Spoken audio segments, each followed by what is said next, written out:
അടിവാട് ടൗണിൽ കോതമംഗലം അഗ്നിരക്ഷാസേനയുടെ അടിയന്തര ഓപ്പറേഷൻ. മൂടിയുള്ളതും ആഴത്തിലുള്ളതുമായ ഓടയിൽ നിന്നും സ്കൂൾ വിദ്യാർത്ഥിനിയുടെ നഷ്ടപ്പെട്ട മൊബൈൽ കണ്ടെടുത്ത് തിരികെ നൽകി അഗ്നിരക്ഷാസേന. അഗ്നിരക്ഷാസേനയ്ക്ക് കയ്യടികളുമായി നാട്ടുകാർ.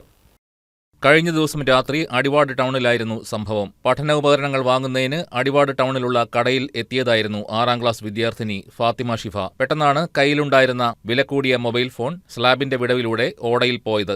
പഠന ആവശ്യത്തിന് ഉപയോഗിക്കുന്ന മൊബൈൽ ഫോൺ നഷ്ടപ്പെട്ടതോടെ ഫാത്തിമ ഷിഫ പരിഭ്രാന്തിയിലായി. കരഞ്ഞുകൊണ്ടിരുന്ന പെൺകുട്ടിയെ സമാധാനിപ്പിച്ച നാട്ടുകാർ കോതമംഗലം ഫയർഫോഴ്സിനെ വിവരമറിയിച്ചു. സംഭവമറിഞ്ഞ് സ്ഥലത്തെത്തിയ അഗ്നിരക്ഷാസേന ഓടയുടെ ഭാരമുള്ള സ്ലാബ് ഇളക്കിമാറ്റി വെളിച്ചമുപയോഗിച്ച് മൊബൈൽ ഫോൺ എടുത്ത് കുട്ടിക്ക് തിരികെ നൽകുകയായിരുന്നു. കോതമംഗലം ഫയർഫോഴ്സിലെ senior officer Siraj AS, fire rescue ഓഫീസർമാരായ Shaji VM, Rajeevan PK, Mahesh VP, Kallurkad അഗ്നിരക്ഷാ നിലയത്തിലെ സിവിൽ ഡിഫൻസ് ഡെപ്യൂട്ടി പോസ്റ്റ് വാർഡനും പഞ്ചായത്ത് മെമ്പറുമായ MP ഷൗക്കത്ത് തുടങ്ങിയവർ പ്രവർത്തനങ്ങൾക്ക് നേതൃത്വം നൽകി.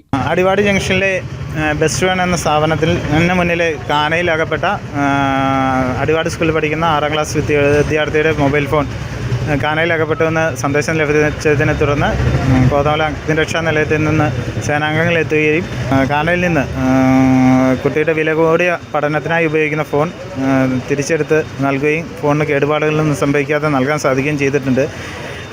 ഫോൺ ലഭിച്ചത് കുട്ടി സന്തോഷിക്കുന്നു എന്നറിഞ്ഞാൽ വളരെ സന്തോഷം. അഗ്നിരക്ഷാസേനയുടെ സമയോചിതമായ ഇടപെടലിന് നാട്ടുകാരുടെ വക കയ്യടി. ഒപ്പം അഭിനന്ദനങ്ങളുമായി KCV ന്യൂസും. News desk KCV news.